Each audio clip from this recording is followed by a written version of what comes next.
Bola Branca. Bola Branca. Bola Branca. Tertúlia Bola Branca.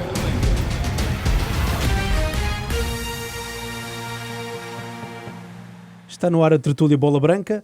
Desta vez vamos falar no profeta dos profetas. Se nos anos 70 quiséssemos entender o futuro, bastaria testemunhar o que os pés de Johan Cruyff cantavam, ou o indicador, claro, ele era um autêntico polícia sinaleiro no campo, ditava caminhos, ignorava ordens técnicas, fazia tudo, era jogador, treinador, presidente, enfim, era um rebelde.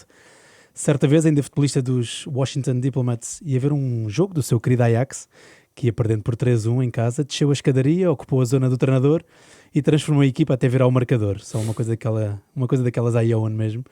Era um gênio, um artista, um viciado no conflito, dono do tempo, travava e acelerava como se fosse o vento. Johan Cruyff transformou o Ajax, depois o Barcelona, primeiro como jogador, a seguir como treinador, semeou discípulos, ofereceu frases especiais como bombons, enfim, o cruyffismo ainda vive. Na terça-feira, dia 24, celebra-se o 10º aniversário da morte de Johan Cruyff. É provavelmente o maior da história, segundo Jorge Valdano, quando pensamos num homem que foi futebolista e treinador. Para muitos foi o inventor do futebol moderno. Para falarmos deste mago, temos dois magos, Miguel Lourenço Pereira, escritor que, entre muitos livros de futebol, é o autor de Johan, a Anatomia de um Gênio, e Rui Miguel Tovar, como sempre, residente, nosso comentador, que será como um Johan Neskens neste programa. Eu sou o Hugo Tavares da Silva. Bem-vindos, senhores. Miguel, comece por si, está à distância diretamente de Madrid. Quem é que foi Johan Cruyff, afinal? O Rocha já disse tudo, acho que é a pessoa mais importante da história do futebol moderno, ponto final. Não só pelo que fez como jogador, não só pelo que fez como treinador, mas como fez como figura do futebol. Ele é que leva o futebol para uma dimensão, digamos, comercial, a partir da perspectiva dos jogadores, numa época em que o futebol já se começava a abrir a uma comercialização através do dirigismo, com a eleição de Avelange para presidente da FIFA, mas ele leva isso para o lado dos jogadores e é, digamos, o antecessor desta cultura dos jogadores multinacionais que temos hoje, mas ao mesmo tempo também nos deixou o lado mais romântico do jogo, que é o último grande artista, o artista por instinto, um homem que adorava impor sistemas, mas ao mesmo tempo vivia contra o sistema e era um homem que sobretudo definiu toda a sua vida e toda a sua carreira pela improvisação. Isso é que faz dele muito especial. Ele já teve muitíssimos imitadores dentro e fora de campo, mas nunca houve outro Johan Cruyff, porque nunca ninguém vai ter a capacidade que ele tinha de se entender a si próprio e de se improvisar constantemente.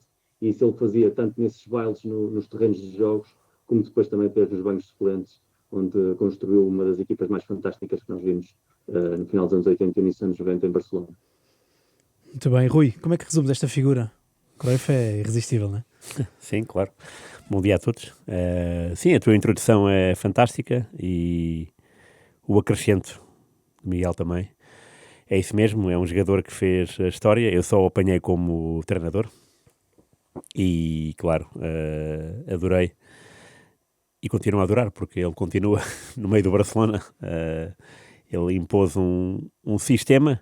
Esse sistema é aquele que vigora. Ele também decidiu muitas coisas, entre as quais a nomeação de Guardiola como treinador em 2008. E isso também diz muito do seu caráter. E tu, quando disseste essa história, quando contaste a história do Washington Diplomats, eu desconhecia, portanto, mas é mesmo Cruyff. Foi com o Ben Acker. Ok, boa. Pois, eles tiveram um problema em 90, né? O próprio Ben Acker admitiu várias vezes e que os jogadores queriam o Cruyff para a seleção no Mundial de Itália, mas a Federação nomeou o Ben Acker e o caldo entornou-se antes do Mundial começar e muitas estrelas, se calhar todas, eclipsaram-se nesse Mundial e de facto a Holanda saiu desse Mundial sem ganhar um jogo. Incrível. E em 4 foi eliminada pela Alemanha. Portanto, estamos a falar de um homem do conflito. Também achei feliz a expressão que gostava de imaginar sistemas, mas era contra o sistema. Era mesmo isso. Era muito conflituoso. Desde cedo. Desde o Ajax. E pronto, e para mim é aquela imagem do número 14. Não é? Faltava o número 7. Ele era o número 9, não é? Mas ofereceu o número 9 àquele que não sabia onde estava o número 7 e ficou com o 14 e a partir daí começou a jogar com o número 14 e só isso já representa um número para o futebol eterno, porque ficou o número, ficou a ideia, ficou a irreverência e pronto, depois quando chegou à Espanha teve que voltar ao número 9 Mas o número 14 será sempre aquele que estará ligado ao Cruyff, e até quando vemos o Dani, o português, no Ajax com o número 14, chegamos a percebemos essa ideia, e o Thierry Henry também, por exemplo, não é? Portanto, são números que quando há um Mundial e um 14 se sobressai, pensa-se sempre no Cruyff. É inevitável. Muito bem, há pouco falei no Valdano, ele deu agora uma entrevista espetacular no El Periódico, ontem domingo. Contava-lhe quando é que se conheceram, perguntaram-lhe quando é que se conheceram, ele falou que foi no Alavés Barcelona, ele era um miúdo, não é? Que tinha acabado de chegar da Argentina. Sim. E depois de uma falta, porque ele dizia que até nos árbitros mandava, não é? O Cruyff. E o Valdano, ele estava com a bola debaixo do braço, o Cruyff, e o Valdano disse: "Porquê é que não ficas com essa bola e nós jogamos com outra?" E parece que o Cruyff lhe disse qualquer coisa como: "Que idade é que tens, miúdo? Quem és tu?" 20 anos, Jorge Valdano. Então, olha, como tens 20 anos, a partir de agora é Dom Johan para ti. Ele era assim, nada altivo. Miguel, quão trabalhoso foi escrever aquele livro, não é? O teu livro Anatomia de um Gênio. E o que é que estás a descobrir sobre esta pessoa que estamos sempre volta e meia a falar, não é? Acho que é uma coisa que o Rui disse que é perfeita para definir o que é o Johan, que é alguém que não fugia do conflito. Eu acho que ele desfrutava do conflito, acho que se fazia sentir importante. Isso provavelmente tem a ver também com o facto de ele ter sido órfão pequeno, ter sido criado na rua, parte pela família, parte pelo próprio Ajax, sempre quis afirmar-se de alguma maneira a título individual. E o mais interessante do livro foi provavelmente descobrir, não o Cruyff jogador, porque eu também não tive a sorte de o viver em primeira pessoa, mas graças a todos os registros que existem, vídeos antigos, foi possível vê-lo, e é um deleite conhecer a figura tão contraditória com o mito. Toda a gente tem aquela ideia de Cruyff como grande revolucionário, esse exemplo que chegou a ser categorizado como os Beatles dos anos 60 na Holanda, com esse ar reivindicativo, e Cruyff era todo o contrário, era uma pessoa extremamente conservadora a nível social, era uma pessoa extremamente agarrada ao conceito do dinheiro, muito familiar, não gostava nada de discursos rebeldes, sobretudo conectados politicamente mais à esquerda, inclusive a fama que ganhou em Barcelona de ter apelidado o filho de Jordi como uma espécie de desafio ao governo franquista, não tem nenhum fundamento real, porque a escolha do nome foi da mulher que gostava de dar nomes exóticos aos filhos, e aliás as irmãs dele também têm nomes que não são nada holandeses. Portanto, há uma série de mitos que se criaram à volta da figura de Cruyff e que ficaram de tal forma enraizados na cultura desportiva que foi muito interessante desmistificá-los e descobri-los, sem pôr em causa nunca o gênio dele. Essa história que tu contas do Benacer é fabulosa, ele sempre teve uma má relação com ele, e foi também o motivo porque ele decidiu voltar a jogar futebol. Ele tinha ido para os Estados Unidos porque perdeu todo o dinheiro que tinha acumulado. Ele tinha decidido acabar a carreira no Barcelona, mas entretanto uma série de investimentos que fez com um empresário recomendado pela mulher saíram mal. Ele foi para os Estados Unidos para recuperar um pouco essa fortuna perdida, e nessa etapa em que voltou a Amsterdão a recuperar de uma lesão, voltou a sentir o prazer do futebol e pediu ao Ajax para treinar com a equipa e para voltar a jogar, e volta a jogar com o Ajax, ganha 2 títulos com o Ajax, já estando na fase muito no final da sua carreira, e quando depois decide renovar para um terceiro ano e o clube decide não o fazer porque entende que ele já não está com o nível, ele pega, assina pelo Feyenoord, que é o histórico rival do Ajax, 1 ano, e vai ser campeão com o Feyenoord, sendo uma espécie de tutor de um jovem Ruud Gullit, que estava no clube na altura à procura de um mentor e encontrou o mentor perfeito, como para mais uma vez demonstrar que Cruyff tem de estar acima de tudo. E ele não só falha esse Mundial de Itália por escolha da Federação, sobretudo pela influência de Rinus Michels, que apesar de ter sido um pai para ele como treinador, depois teve sempre muitos problemas com o Cruyff treinador por uma questão de egos, são 2 indivíduos com egos muito grandes. E em 1994 também houve a possibilidade de ele treinar aquela Holanda, mas nunca conseguiu convencer a Federação a deixá-lo usar os fatos de treino da marca que ele próprio tinha criado.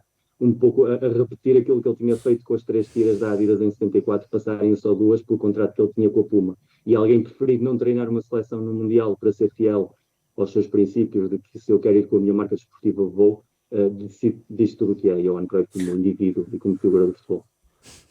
E diz alguma coisa, Rui? Não, e contar 2 histórias que estão relacionadas com o mesmo árbitro português, o António Garrido. No primeiro jogo de sempre do Cruyff no Barcelona, ou pelo menos no primeiro jogo de pré-época do Barcelona, do novo Barcelona de Cruyff, em 75, é Peñarol, Barcelona-Peñarol, é o 3 Herrera, e o Cruyff é expulso na primeira parte pelo António Garrido. O Cruyff bate de frente com o Rodrigues, se não me engano, e os dois, de facto, travam-se de argumentos e o Garrido não faz a coisa por menos e acaba com o jogo, porque os adeptos tinham pago bom dinheiro para ver o Cruyff, né? Vestido à Barcelona, e ele nem chegou ao intervalo. E isto é curioso porque o Cruyff é o primeiro jogador da seleção da Holanda a ser expulso em 66. Na estreia, curiosamente, Holanda-Checoslováquia. Ele tem 19 anos, número 9, na camisola, e é expulso no jogo, mais uma vez, por confrontos. Não é assim uma agressão, mas há ali uma ameaça e o árbitro expulsou. Portanto, estamos a falar de 2 expulsões. Quando eu falo do António Garrido e ser 2 casos, tem a ver com um Irlanda do Norte Holanda, em Belfast, e esta história é mais comprida porque tem um acrescente norte-irlandês de um jornalista da casa que foi para o estádio no autocarro da seleção. Bons tempos, né? 77, portanto, qualificação para o Mundial da Argentina. E o jornalista picou o Jorge Best, que estava lá sentado a um canto. Pelo menos é o que conta ao jornalista. E pronto, o jornalista perguntou, então, hoje, grande dia, Cruyff. E o Best, sem ligar nenhuma ao jornalista, e depois, o que é que isso tem, não é? E o jornalista insistiu no Cruyff e o Jorge Best disse, aposto contigo, tanto, não sei o quê, ou não me lembro o quê, que vou fazer uma cueca, que vou fazer um túnel. E então o Jorge Best não descansou, e os dois estavam em lados opostos do campo, não descansou até ir para o outro lado do campo e fazer de facto um túnel. Fez um túnel ao Cruyff e depois não perseguiu a jogada porque parou e dirigiu-se ao jornalista dentro do campo. Esse jogo foi pitado pelo António Garrido. E o curioso é que o António Garrido, numa entrevista, disse que no fim do jogo em Belfast, os adeptos queriam era o autógrafo do António Garrido. Ninguém queria o autógrafo do Jorge Best e do Johan Cruyff. Não sei se isso é verdade ou não, mas isto é um acrescente, um PS muito rápido. Quando o Cruyff foi expulso no tal Barcelona Peñarol, o António Garrido estava hospedado no Hotel Atlântico e o Cruyff foi lá no dia seguinte pedir desculpa. Portanto, sinal de que o António Garrido tinha feito bem em expulsá-lo. Bem, que história. Há pouco o Miguel mencionou a infância de Cruyff, não é? Ele perdeu o pai com 12 anos, o pai vendia fruta, as coisas em casa ficaram um bocado sem chão, portanto também teve que se desdobrar noutros trabalhos, começou a limpar os balneários do estádio do Ajax, portanto o jovem Johan começou desde muito cedo por ali a navegar, não é? E a perceber e a deixar-se entranhar por aquela magia do Ajax, que não era assim tão grande, pois não, Miguel? Ele transformou um bocadinho o Ajax numa superpotência, um campeão europeu 3 vezes seguidas, mas não era isso tudo quando ele ali chegou. Não era nada disso. Aliás, o futebol holandês, até o início dos anos 60, era semi-profissional, estava muito, muito atrás. Aliás, quando o Ajax e também o Feyenoord, na altura também treinado pelo Ernst Happel, começaram a ganhar competições europeias, o a Holanda era um país que perdia eliminatórias europeias com o Luxemburgo. Portanto, o Cruyff e essa geração que cresce à volta dele, inclusive sendo todos mais velhos do que ele, mas que crescem graças a ele, como o Piet Keizer, como o Svart, como o Niskans, o Kroll, todo esse talento que brotou ali, aparece quando o Cruyff é promovido ainda muito jovem por um treinador inglês chamado Vic Buckingham, que depois também foi para o Barcelona. É aí que ele começa a jogar na primeira equipa do Ajax, ainda um adolescente, 15 anos, e depois com a chegada de Rinus Michels, que tinha sido um antigo jogador do Ajax e que herda essa equipa de Buckingham, é que se cria ali uma sinergia que está na base depois daquilo que nós vamos chamar de futebol total. Futebol total, que é uma expressão que só existe com a seleção holandesa de 74. Já o Ajax tinha ganho 3 taças de campeões europeus, já o Feyenoord tinha ganho 1 taça de campeões europeus, portanto a palavra veio depois do jogo, mas a maneira como eles jogavam, essa mutação do clássico 4-2-4 para aquele 4-3-3, com aquele livro e com o Cruyff sem ter uma posição fixa no terreno de jogo, radicaliza completamente aquilo que nós entendemos hoje como é o futebol holandês. No fundo era o continuar de uma tradição que já vinha da escola danubiana, dos anos 30 e 40, e que também já se praticava na América Latina, mas de certa maneira chega ao mesmo tempo que entram também conceitos novos, como o pressing, como a armadilha de fora do jogo, tudo isso novidades que aparecem com os anos 70, onde aparece também a cor nas televisões. E a cor nas televisões traz aquela camisola branca e vermelha do Ajax, traz aquela camisola laranja da Holanda, e com isso cria uma série de mitologia à volta dessa transformação do jogo. E depois, como o que vem a seguir é a dinâmica alemã muito mais física e a dinâmica inglesa muito mais do kick and rush, fica ainda mais reforçado o papel mitológico desse Ajax e dessa Holanda, que seguia um pouco na escola do que fazia o grande Benfica dos anos 60 e o grande Real Madrid dos anos 50. E, aliás, o Cruyff era apanha-bolas naquela mítica final que o Benfica ganhou ao Real Madrid 5-3 em Amsterdão, na altura no Olímpico de Amsterdão, não no Demir, mas ele estava lá como apanha-bolas, o Di Stefano era o maior ídolo dele, depois de ter visto o Eusébio, passou a ser o Eusébio o maior ídolo dele, e ele acabou por superar provavelmente os dois na história do jogo. Até há fotografias dos dois no Algarve a gozar umas férias. Verdade. Miguel, há pouco falávamos daquele regresso ao Ajax, mas ainda há aí uma ida ao Levante pelo caminho, não é? Como é que este monstro sagrado chega ao Levante na segunda divisão? Essencialmente, ele tinha chegado àquele momento em que ia acontecer também com o futebol português, o Rui sabe disso, quando havia a pré-época, nos Estados Unidos ainda havia competição na Europa, então muitos dos jogadores que estavam a jogar no Canadá e nos Estados Unidos voltavam a Portugal, o nosso Eusébio que esteve no Beira-Mar e no União de Tomar, o Simões também, então isso também acontecia com outros futebolistas que paravam lá e que queriam continuar a competir, e o Cruyff estava à procura de alguém e conhecia o presidente do Levante, porque a relação que ele tinha com alguns comerciantes daquela zona da Catalunha, norte de Valência, dos dias que ele estava em Barcelona, era muito forte, e surgiu-lhe essa oportunidade de dizer, olha, vens aqui jogar uns meses, vens aqui ajudar a equipa, estamos na segunda divisão, não somos propriamente o Barcelona, o nosso campo não é propriamente o Camp Nou, mas vens manter a forma. E foi uma maneira dele também fazer dinheiro, que lá está, era uma das máximas prioridades dele. Ele inventou o conceito do futebolista, que sente que é uma estrela, que sente que tem de ser tratado como uma estrela de Hollywood, que tem de ser pago como uma estrela de Hollywood. É o primeiro a exigir à Federação Holandesa que os jogadores tenham direito a seguro de vida e a seguro de saúde, coisa que não tinham.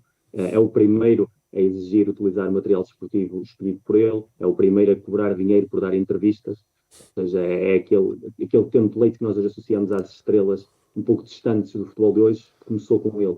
E nessa dinâmica que ele tinha de tentar rentabilizar ao máximo a sua profissão, surgiu essa possibilidade do Levante, que foi mais anedótica, ele ajudou a equipa, efetivamente, mas ao mesmo tempo mitificou pelo facto de ser a mesma camisola, inclusive aqui o Barcelona, a mesma estética, no momento em que ele tinha prometido que não ia voltar a jogar em Espanha a não ser no Barcelona, e uma vez ele dando uma entrevista disse, eu prometi que não voltava a jogar em Espanha a ser no Barcelona, mas o Levante não está na mesma divisão do Barcelona, portanto não conta.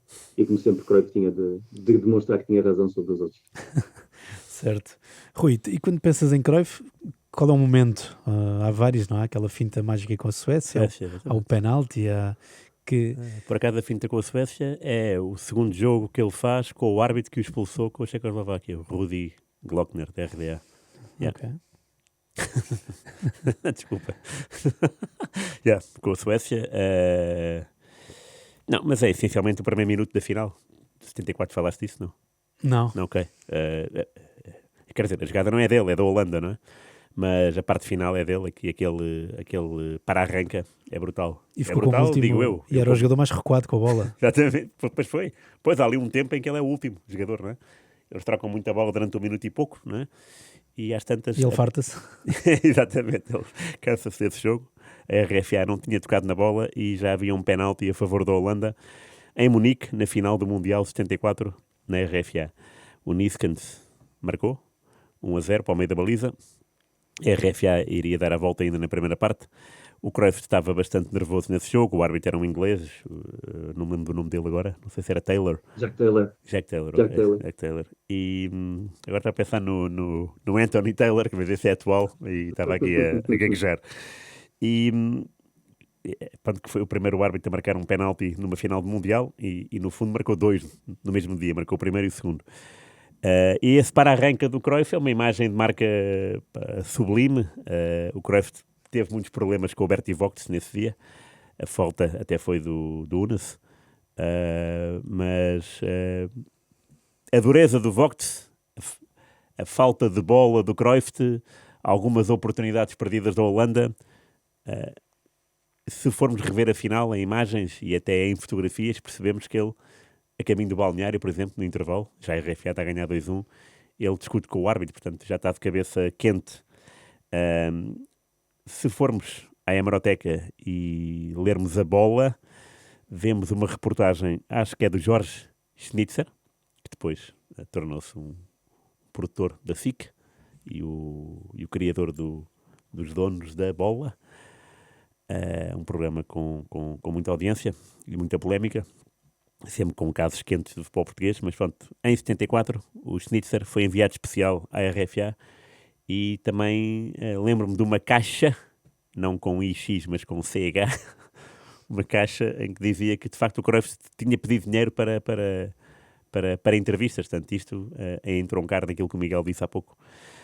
Ele era um homem era um visionário e fazia muitas exigências. E por falar em exigências, uma do Levante tinha a ver com ele só aceitava o contrato dele com o Levante implicava percentagens da bilheteira, tanto jogos em casa como jogos fora.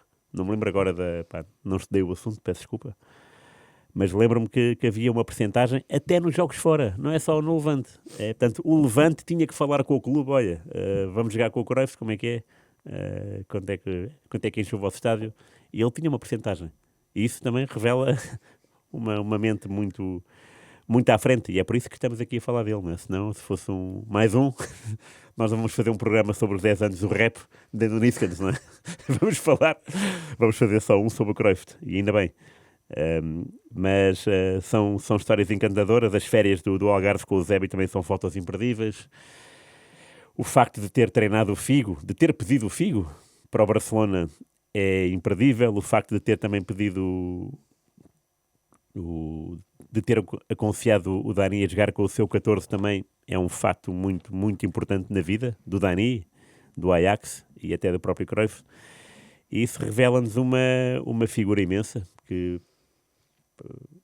estou de acordo quando se diz que é a figura mais importante, se incluirmos jogador e treinador, é a figura mais importante. Agora, há outras figuras, e o Di Stéfano é uma delas, curiosamente, que como jogador e treinador foram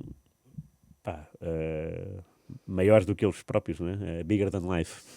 O Di Stéfano, isto é só um à parte, porque o ídolo do meu pai era o Di Stéfano e estamos de acordo que os nossos ídolos são os do nosso tempo, não é? É muito difícil alguém dizer que um ídolo está muito atrás do nosso tempo ou está muito à frente. Nós identificamos o ídolo como a figura que o vemos crescer, um Maradona ou um Ronaldo Fenómeno, no meu caso.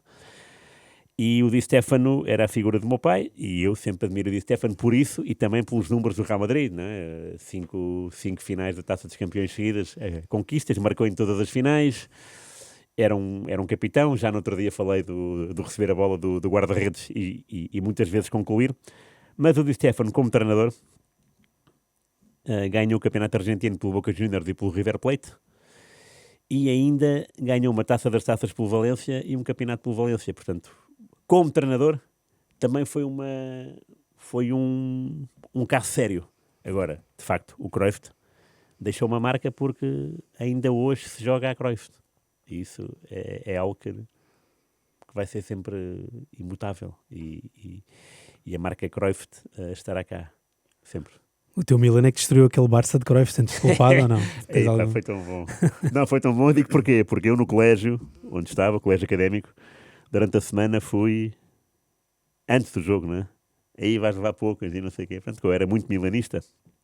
E, de facto, não havia muita fé.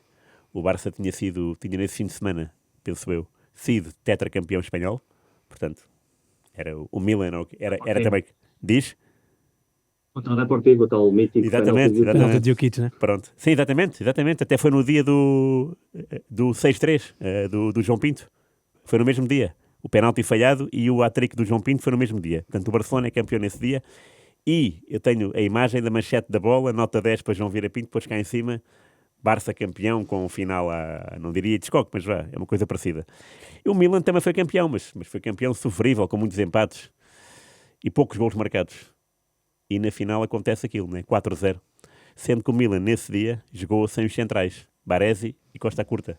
Um foi expulso e o outro acumulação de amarelos na meia-final com o Mónaco do Wenger. O Barcelona tinha eliminado o Porto, do Robson, 3-0. Não, do Robson não. 93-94 não pode ser Robson. Era o Robson? Ok. Era o Robson. Com o Luís a defesa esquerda. Ok. Então pronto. 3-0. E a final, supunha-se que ia ser de facto um show de bola do Barcelona, mas não. Foi um show de bola do Milan. E de que maneira? 4-0. Não sei se o Barcelona fez algum remate à baliza enquadrado, ou se o Rossi fez alguma defesa, imagino que sim, porque o único guarda-redes que tem memória de não ter feito nenhuma defesa numa final europeia é a Vitória Bahia com o Mónaco. em 2004, não fez uma defesa. Mas isto para dizer que sim, que fui segunda, terça e quarta-feira, aí vais levar pouco, e depois para a quinta-feira, silêncio total na escola. E só falavas no Savicevic naquele gol. 10 aí, um grande Sonho. gol também. Miguel, o Tovar agora... Deixa-me pegar só aqui, Diz. deixa-me só aqui pegar no que disse o Rui, porque é verdade, da mesma maneira que o ídolo do pai dele era o Alfredo, o ídolo do meu pai era o Johan, portanto estamos na mesma sintonia Sim, também. exato. O Johan, quando traz o Figo, quer trazer também o Zidane, aliás, não lhe deixa. Ele estava num processo de renovação, o processo de renovação do Dream Team tinha corrido mal, ele tinha ido atrás do Jorge Agi, mas ele não tinha funcionado, tinha tentado ficar com o Romário em vez de ficar com o Lalo Grupo vai para Madrid ser campeão e o Romário sai em meio da época de costas voltadas com ele, e para o ano seguinte ele traz o Figo e propõe ao José Luís Nunes, presidente do Barcelona, trazer também o Zidane, porque ele dizia que estes dois vão ser os melhores jogadores do mundo. E o clube decidiu só trazer o Figo, não lhe faz caso com o Zidane, e depois ele acaba por ir para a Juventus, depois fazer uma época espantosa com o Bordeaux, que vai à final da Taça UEFA, e isso já exemplifica muito da visão que ele tinha de saber ler os jogadores que realmente tinham talento e que iam ser diferenciais. E relativamente ao Di Stefano, a carreira dele como treinador é muito boa, eu acho que não chegou ao nível do Johan, mas é muito boa, mas ele também tem a semana, o mês mais difícil da história do Real Madrid, porque ele num mês perde 4 títulos. O Real Madrid perde a final da Taça da Liga com o Barcelona, perde um campeonato na última jornada com o Atlético Clube do Javier Clemente, perde a final da Taça de Espanha com o Barcelona e perde a final da Taça das Taças com o Aberdeen do Alex Ferguson, tudo no espaço de um mês. Mas foi o primeiro treinador a lançar aqueles miúdos que depois foram a Quinta Albuitra, e isso também ganhou-lhe um lugar na história do clube, do Real Madrid, e do futebol espanhol em geral. Agora o Guardiola tirou o chapéu a essa Quinta del Buitre. Porque ganhou o 40º título número 40, não é, da carreira, então falou elogiosamente sobre essa equipa. Miguel, o Tovar falou há pouco do Wenger, aproveita essa deixa. O Wenger associamos um bocadinho à introdução do futebol arte em Inglaterra, creio eu. Johan foi isso em Espanha ou não? Havia muita fúria, é com ele que nasce outro tipo de futebol e mais cuidado pelo toque de bola, pela posse de bola ou não? Há mais isso nasce essencialmente com a Quinta. Eu acho que a Quinta é um prelúdio disso, mas dentro daquele estilo de futebol anárquico dos anos 80. Foi uma década de muita plasticidade tática, depois daquelas amarras do futebol dos anos 70 e antes de vir o futebol dos anos 90 com a mudança das regras, os anos 80 trouxeram-nos equipas muito, muito dinâmicas, muito divertidas, e a Quinta foi uma delas. O que o Johan trouxe foi pôr a bola no centro do jogo. Até nesse momento o centro do jogo era os jogadores procurarem mais depressa possível chegar à área, mas o Johan deu-lhe uma identidade a essa metamorfose e sobretudo pôs o foco no papel do centrocampista no futebol espanhol. O futebol espanhol até esse momento a cultura da fúria estava lá. Aliás, quando o Johan é contratado para o Barcelona vem de um período muito difícil, inclusive há um motim de vários jogadores, quando o Luís Aragonés era o treinador, que ficou conhecido como motim do Espéria, porque foi o hotel onde eles se reuniam para reclamar a ajuda do clube a pagar certas dívidas que tinham ao fisco espanhol. A primeira opção do presidente era o Javier Clemente, e com isso ele contratou vários jogadores bascos, depois foram parte desse Dream Team, casos do Baquer, o caso do Goicoechea, do Begaristain, do Zubizarreta, já a contar que era o Clemente que vinha treinar o clube, mas a situação colocou-se tão tensa que ele pensou que melhor do que trazer o Clemente era trazer a grande figura icónica do barcelonismo, que era o Cruyff. Então o Cruyff, de certa maneira, herda esse plantel, dá-lhe muito bom uso, mas é ele o primeiro a olhar para a formação, é ele o primeiro a entender a importância do médio como pilar do futebol moderno. E é a partir daí que fazes com que o Guardiola, que nem sequer jogava nas reservas, quando ele vai vê-lo jogar nas reservas ele está de suplente por causa das características físicas, começa a colocá-lo a jogar na primeira equipa em 90 e 92, em 90 e 91 que eles são campeões, e em 90 e 92 é a consagração do Pep já como titular, e é aí que começa essa metamorfose do futebol espanhol como entendemos hoje, a tal ponto de que, quando foi a final de 2010 entre a Espanha e a Holanda, Johan Cruyff escreveu no dia a seguir uma coluna a dizer que se sentia vergonha de ser holandês, porque tinha visto a Holanda jogar como ele encontrou o futebol espanhol quando lá chegou, e estava a Espanha a jogar como o futebol holandês era quando ele jogava lá. Tinha-se invertido os papéis, e se inverteram os papéis só há um culpável, é Johan Cruyff. Bem, certo. E há toda uma relação complicada com o Van Gaal, não é? Ele chegou a dizer que ele preferia jogadores que pensassem, e que na altura Van Gaal até era mais militar no estilo dele de liderança. Eles têm um percurso até semelhante, é engraçado. O Van Gaal que, aproveito só para referir isto, que na altura do Rinus Michels como treinador e Johan a aparecer e a gigantar-se no Ajax, acho que ia ver os treinos, ia de bicicletazinha e ficava a ver os treinos e aprender um bocadinho. Essa relação ficou tensa, não foi? Ao longo da vida. A relação eu acho que é um reflexo de como o Johan via o futebol.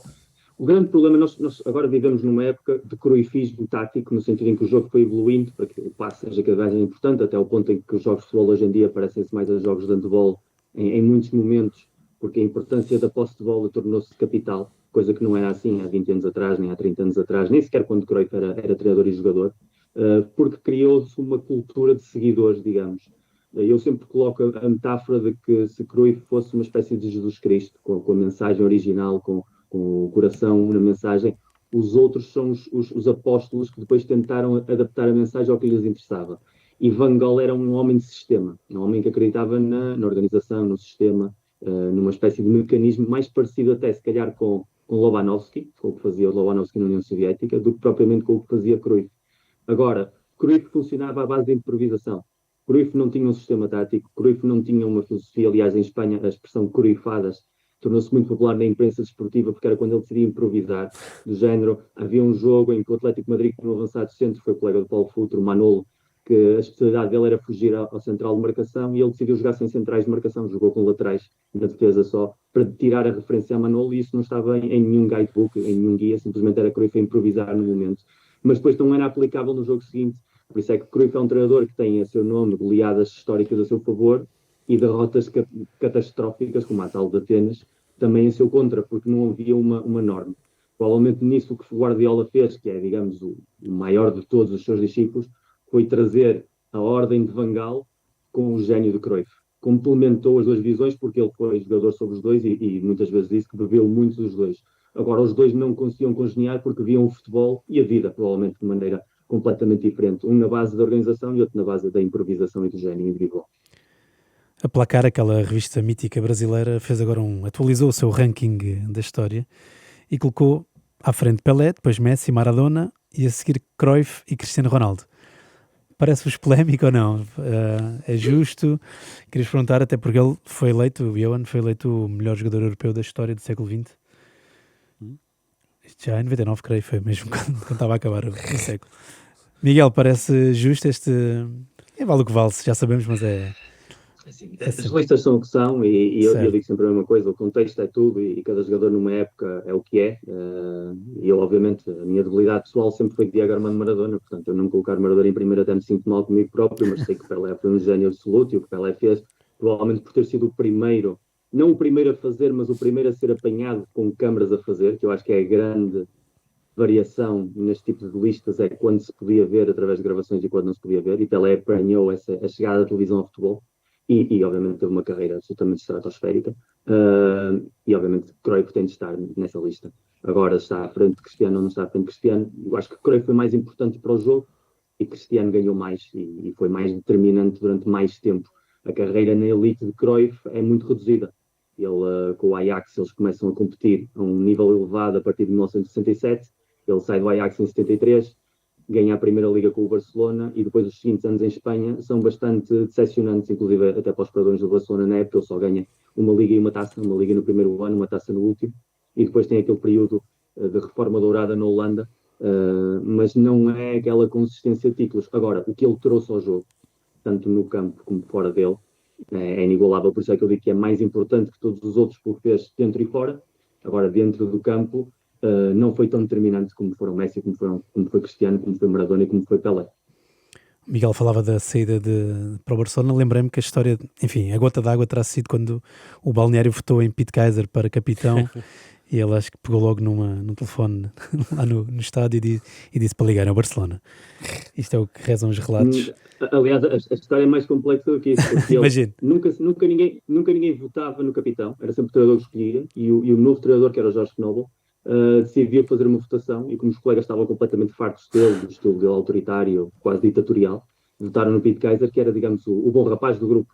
Era mais velho que ele, era da mesma geração, mas ligeiramente mais velho, era o bom rapaz. E o Cruyff sentiu-se tão insultado que pediu ao sogro, que era o agente dele, para arranjar um clube em Espanha. Ele só queria ir para a Espanha. A diferença foi que o Real Madrid, que estava muito interessado nele, fez uma oferta ao Ajax. E o Barcelona foi falar diretamente com o sogro dele. Então, a partir desse momento, a escolha dele foi: se o clube quer que eu vá para o Real Madrid, eu vou para o Barcelona. Não houve nenhuma dimensão política. Tanto é que o Ajax votou a transferência para o Barcelona até outubro Ele não começa essa temporada e ele só vai para Barcelona, ou seja, a Federação Holandesa só solta o certificado para ele poder ser inscrito na Liga Espanhola, porque ele ameaça falhar o jogo decisivo contra a Bélgica de apuramento para o Mundial de 1974. E diz que se ele não se deixar ir para o Barcelona não vai jogar, e a Holanda tinha medo de não se qualificar. Aliás, eles começam esse jogo atrás da Bélgica no grupo. Sim. E salvam-se com um gol anulado em fora de jogo no último minuto, que é um fora de jogo absolutamente escandaloso. E é com isso que ele consegue autorização para ir ao Barcelona. E quando ele chega ao Barcelona, o Barcelona vai em 13º na tabela classificativa e são campeões. E é uma temporada histórica para o clube, mudou completamente a identidade do futebol espanhol. Está agora, só pegar nisso da placar, lembrei-me, porque a semana passada falaste disso e não me lembrei, e hoje lembrei-me. E continuo a dormir as mesmas poucas horas, mas pronto, hoje lembrei-me. O Marinho Pérez, uma vez entrevistei-o, era ele treinador do Belenenses em 2002, se não me engano. E o Marinho Pérez jogou com o Cruyff e jogou com o Pelé.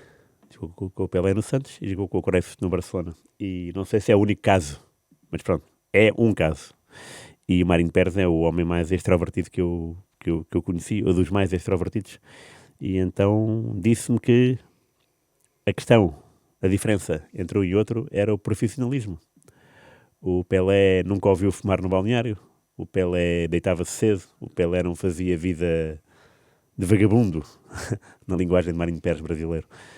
Linguagem brasileira, aliás. E o Cruyff, a gente sabe, é um retrato mítico, uma fotografia mítica dele a fumar no meio do balneário. E não só, e no banco de suplentes, né? Depois até trocou por chupa-chups. Essa era a diferença.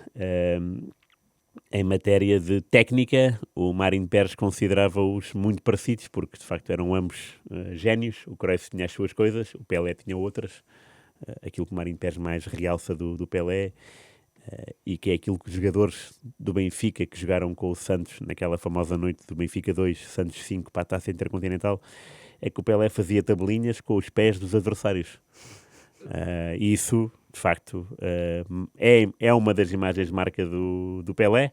O Cruyff tem outras, e nós falámos aqui da finta, daquela finta com a Suécia, que não foi só nesse dia, foi em outros jogos, incluindo uma final europeia com o Inter, se não me engano, ou com os Juventus, já não me lembro. Ou com as duas, né? Ou com os dois clubes.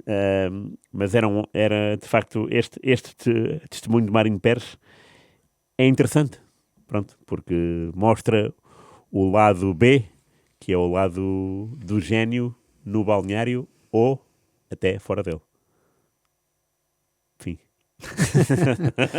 Estava aqui a pensar, queria-vos desafiar a perguntar se, enfim, costumam dizer-se que 74, sabemos todos que há aquele Brasil de 82, mas que 74 a seleção holandesa foi a melhor seleção que nunca ganhou um Mundial. Miguel, tu que já viste tudo e mais alguma coisa, tens um livro sobre mundiais e tudo, concordas com esta visão ou não? Eu acho que a melhor seleção que não ganhou o Mundial foi a Hungria de 54. Acho que o que eles fizeram naquele período foi... Se não houvesse Hungria de 74, não havia nem Holanda de 74, nem Brasil de 82. Portanto, acho que tem essa primogenia. Agora, o que essa Holanda fez nesse Mundial talvez tenha sido ligeiramente melhor do que fez o Brasil em 82, porque foi uma seleção que ninguém contava com ela. O Brasil tem o pedigree, que é o Brasil. O Brasil chega à Espanha como tricampeão do mundo, semifinalista do torneio anterior, quando não havia semifinais, mas jogou o terceiro e quarto lugar contra a Itália, enquanto que a Holanda era o primeiro Mundial deles. E no primeiro Mundial, de repente, assaltas o mundo desta maneira, independentemente que os 4 anos anteriores a Taça dos Campeões Europeus tivesse sido ganha por equipas holandesas, um pouco como Portugal, quando chega em 66, e toda a gente já sabia que o Benfica tinha sido bicampeão europeu e já tinha jogado outras 2 finais, e o Sporting já tinha a Taça das Taças. É a primeira vez de Portugal no Mundial e por isso o impacto é tão forte. Eu acho que a Holanda em 74, por esse impacto, por como jogou tanto a primeira fase de grupos como a segunda que havia, e jogando contra 3 equipas muito difíceis, como eram a RDA, que tinha ganho a RFA na fase de grupos, e sobretudo com a Argentina e com o Brasil, que são 2 jogos contraculturais a todos os níveis, e inclusive os primeiros 25 minutos da final com a Alemanha. Eu acho que o que lhes perde nessa final, há a mítica história de que os jogadores foram apanhados por vários fotógrafos a terem uma festa no hotel de concentração com várias mulheres que não eram as mulheres deles, e que isso depois levou a que muitos jogadores tivessem passado a noite antes da final ao telefone com as famílias, inclusive eu creio com a mulher dele, a Dani Kostner, e que isso depois pode ter influenciado o comportamento dos jogadores na final. Outros falam do impacto emocional que ainda tinha tido a invasão da Alemanha da Holanda durante a Segunda Guerra Mundial e como os jogadores estavam excessivamente tensos por jogar contra os alemães. O certo é que não foi a melhor Holanda nessa final, a Alemanha acabou por ser superior, mas não houve aquele dramatismo que vimos no Sarriá, de um jogo que foi de ida e volta e que por duas vezes o Brasil, se tivesse sido um pouquinho mais italiano, mais cínico, provavelmente tivesse passado. Eu colocaria a Holanda um passo acima desse Brasil de 82, mas obviamente duas gerações icónicas da história do jogo. Esse artigo dos tabloides na Alemanha era Cruyff, champanhe e mulheres nuas. E acho que aquilo agitou o centro de estágio holandês. Rui, já agora aproveito, em que lugar é que está na tua biblioteca sentimental? Croácia 98. Esta Holanda, olha, maravilhoso. E não tiveram clubes em finais europeias, tal como, e bem, o Miguel falou em Portugal, não é? Benfica e Sporting. E a Holanda, o Feyenoord e o Ajax.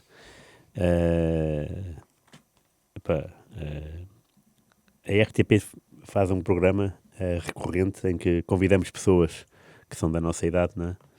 E todas elas selecionam, óbvio, o Brasil 82 como o perdedor mais bonito que há em mundiais. Por aquilo que vi do Mundial da Holanda, estou de acordo com o Miguel quando fala de ser a primeira experiência e ser com impacto tão grande. E ser duas fases de grupos também tem piada. E ser num país onde 24 anos depois o Rinus Michels conseguiu a sua vingança, não é? E sagrar-se campeão europeu.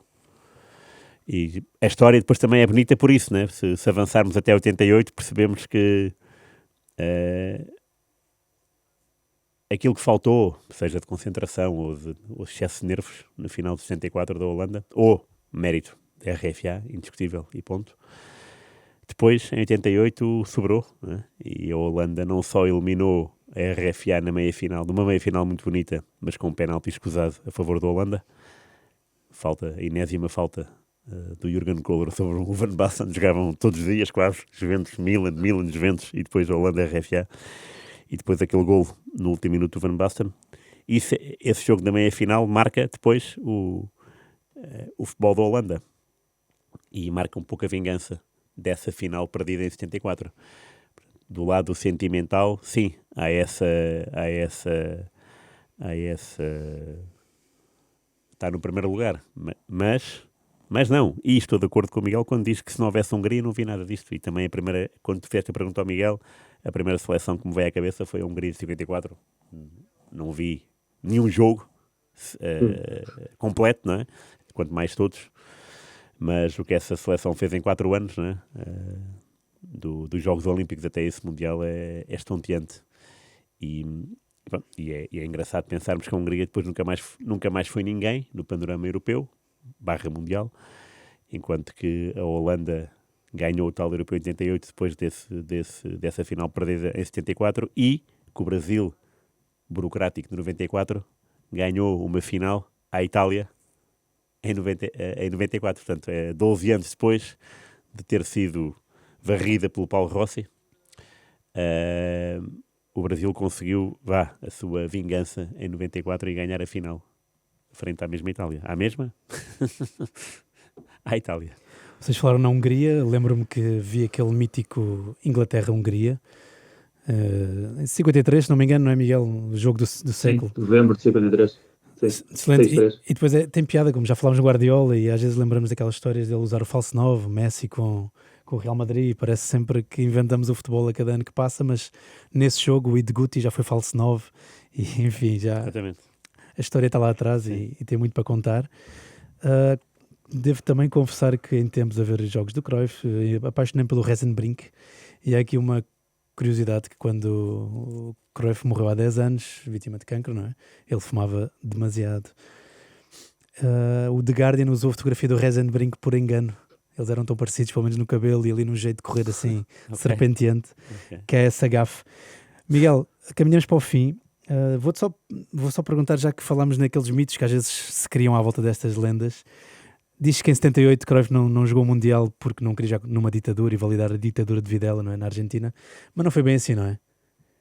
Não, aliás, quando o Rui estava a contar há um bocado a anedota maravilhosa do jogo na Irlanda do Norte, normalmente as pessoas têm a tendência a associar que o Cruyff deixa a seleção depois do Euro 76, que correu muito mal para a Holanda. A Holanda chega a esse europeu que na altura era uma Final Four, aliás foi a última edição dos europeus, porque realmente era uma Final Four. Estava a Jugoslávia, que era anfitriã, estava a Alemanha Federal, estava a Holanda, estava a Checoslováquia, que depois ganhou com o famoso penalti do Panenka. A Holanda era a favoritíssima, eles são eliminados pela Jugoslávia e depois são eliminados pela Checoslováquia e depois perdem com a Jugoslávia o jogo que seria quarto lugar. E então Cruyff diz que deixa a seleção, um dos típicos ataques de vedetismo que ele costumava ter, mas meses depois volta a jogar com a seleção como se nada fosse. O que faz com que ele não vá ao Mundial é porque há uma tentativa de assalto / rapto dele e da família dele, quando ele estava em Barcelona, por parte de um desempregado espanhol que tinha visto nas notícias onde é que ele vivia, naquela altura quando se publicavam aquelas reportagens em revistas sem nenhum tipo de pudor pela vida pessoal das estrelas, porque não havia receios, não havia medos. E ele então decide entrar em casa dele uma noite, ata a mulher, ata os filhos, o próprio Johan depois consegue arranjar maneira de escapar e chamar os vizinhos, ele acaba por ser detido, não se registrou nenhum problema de maior gravidade, mas isso criou-lhe dentro dele um pânico de afastar-se da família e ele não conseguia considerar a ideia de estar quase 2 meses entre o estágio e o torneio fora da família. E já tinha corrido mal a experiência na Alemanha, com essa tal história que depois saiu na imprensa alemã com fotografias incluídas, e então achou melhor para proteger aquilo que para ele era muito mais importante, que era a família, ele sempre foi um homem extremamente familiar, simplesmente não ir. E claro, a partir daí, com o poder do mito que ele tem, foi muito mais prático, até para ele próprio, associar-se a essa ideia de oposição política ao regime da junta militar argentina, do que contar a verdade. Foi algo que depois, só muitos anos mais à frente, é que ele finalmente, na autobiografia que ele co-escreveu, soltou a história verdadeira de porque é que não foi, mas durante muitos anos, muitos famosos escritores, historiadores, jornalistas, compraram a versão que ele não tinha ido por uma posição política, quando, como eu tinha dito antes, Cruyff era muito pouco político, e se alguma vez tivesse alguma posição política que dar, era sempre mais à direita e mais no lado conservador-liberal do que propriamente à esquerda, contra qualquer movimento, digamos, militar. Muito bem, agora deixo-vos um desafio para fechar este programa. Assim, só numa frase, ou 2, ou 3, ou 10, o que quiserem, mas quando pensam no legado de Cruyff no futebol, o que é que vocês diriam a alguém que nunca ouviu falar em Cruyff? Rui? Miguel? Rui Miguel. Rui Miguel Duarte. Não, Miguel. Ok, Miguel, podes avançar. Eu acho que provavelmente o maior legado dele seja voltou a mostrar-nos a dimensão que o espaço tem no futebol.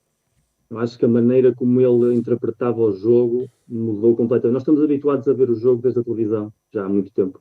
É muito futebol desde a televisão. E desde a televisão tu não tens a dimensão completa do espaço que tens quando estás no estádio. E muitas vezes hoje em dia vemos na televisão, inclusive, e há momentos em que os jogadores desaparecem porque estão muito espalhados. Se tu vês jogos mais pré-anos 70, os jogadores normalmente são todos muito compactos no meio. Movem-se muito na mesma zona.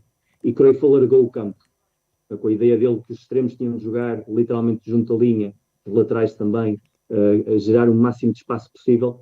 Isso fez com que o futebol entrasse numa nova dimensão, e eu acho que a partir daí é que começa toda a revolução, que vem com o pressing, que vem com a cultura de diminuir o campo em termos de comprimento, mas abri-lo em termos de largura, e acho que essa revolução depois foi levada à enésima potência pelo Guardiola, e como entendedor máximo de como explorar esse espaço. E se não tivéssemos tido Cruyff, provavelmente teríamos tido uma linhagem muito mais parecida com esse Capello de Atenas, em que, para ele, quanto mais jogadores estivessem no meio do campo, melhor. Quanto mais compacto estivesse tudo, mais prático para defender. E isso também vimos muitas vezes com o Mourinho, também vimos muitas vezes com outros treinadores, que preconizavam maior controlo de que não acontecesse nada. Cruyff gostava que acontecessem coisas, fossem a favor ou fossem em contra. Depois ele confiava que iam ser mais a favor dele do que contra. Mas para acontecer coisas, o campo tinha de ser aberto. E ele, com isso, abriu o campo e criou uma nova visão de como nós, espectadores, vemos o jogo, como escrevemos sobre o jogo, como pensamos sobre o jogo, e depois no treino, como o treino é feito a partir dessa nova dimensão tática. Rui? Para mim é muita coisa. O facto de juntar 2 rebeldes, Romário e Stoichkov, na mesma equipa, e os dois se darem bem é fantástico. Os dois, os jogadores. Ambos não se davam bem com o Cruyff. Mas isso, para mim, tem a ver com comunicação e com conhecimento. Tu há bocado falaste do Guardiola, e bem, dele ir... Aliás, foi Miguel, não foi? Do Guardiola, que era suplente, e perceber que ele é o jogador. Ele perceber que o Figo e o Zidane iam ser os próximos grandes jogadores. Isso para mim é tudo, é ter um olho vivo. Já para não falar daquilo que foi como jogador, não é? Já estou a falar de um homem abastado, que podia estar na sua reforma, quieto, e que quis fazer história de outra maneira. E é por isso que consideramo-lo, e para mim é justo, a maior figura do futebol moderno. Em tudo, no seu todo. Nas duas modalidades de jogador e treinador. E depois há a competente, para mim, dirigente. Porque há bocado falou-se do Feyenoord, e é bom de ver que aquela época no Feyenoord, em que o Feyenoord ganha campeonato e taça, com o Gullit, do Bradinha, não sei até que ponto é a última dobradinha do Feyenoord, antes de agora, de uma com o Van Persie, acho eu, mas agora tu vais ver, não é? Portanto, vê lá, 83 ou 84. Na primeira volta, acaba Ajax 8, Feyenoord 2, e o Ajax era o principal candidato ao título. E o Feyenoord consegue ser o campeão nacional com o Cruyff. Na segunda volta, quando ganham ao Ajax, já o Feyenoord é líder, fica mais líder ainda, elimina o Ajax da taça e depois ganha a taça, com um gol, se não me engano, do Peter Altman, que depois jogaria no Sporting. Há aqui uma série, há tantas coisas do Cruyff, há tantos pormenores que são formidáveis, que isto dá um livro, não é, Miguel? É verdade. Mas para mim a comunicação dele se formos ler O Mundo Deportivo, que é um jornal cuja hemeroteca está à nossa disposição, naqueles anos de Cruyff, e se formos ver a forma como ele confronta constantemente o presidente Núñez, a forma como ele arranja artimanhas no bom sentido para pôr uma equipa a jogar, é fantástico. E se formos ver os campeões europeus de 92, aquela geração de espanhóis que subiram, o Serri, o Ferrer, o Guardiola, o Amor, não sei se era dessa geração. Luís Milha foi o Guardiola antes do Guardiola. O Milha, exatamente. Eu acho fascinante. Portanto, acho que é o conhecimento do jogo e a comunicação. São as coisas mais importantes se me perguntas, daqui a 20 anos como é que é, acho que é isso. E haver uma fundação Johan Cruyff que consiga também prestar, ajudar as pessoas, cidadãos anónimos, e nós temos um amigo, o Rui Catalão, não é? Que tirou lá um curso. Isso é tudo visionário. Ele é um visionário. Isso é um visionário. Pronto, vai perguntar-se-me um lugar, é um visionário, lembrei-me agora. Perfeito. E tinhas razão, foi a última dobradinha do Feyenoord. Já viste, 84. Excelente. A Tertúlia Bola Branca fica por aqui. Muito obrigado a Miguel Lourenço Pereira. Obrigado, Miguel. Vejam os livros dele, tem muita coisa publicada. Vem aí mais. Queres contar, Miguel? Em maio chega... Em maio temos outro em inglês, chamado The Greatest, que é o primeiro livro em inglês sobre a história do Real Madrid. Portanto, também há muito Alfredo e Stefan, como falámos sobre ele hoje. Inclusive também há Johan Cruyff, inevitavelmente.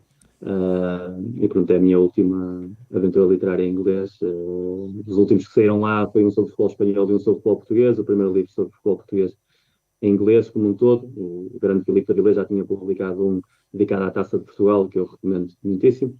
Este Bring Me The Horizon é um pouco mais transversal. E continuamos nesta paixão de pôr o futebol em letra. Muito bem. Muito obrigado ao Rui Miguel Tovar. Os cuidados técnicos foram da Rita Gonçalves e da Beatriz Garcia. Muito obrigado a todos. Para a semana a mais. Um abraço. Bola Branca. Bola Branca. Bola Branca. Tertúlia Bola Branca.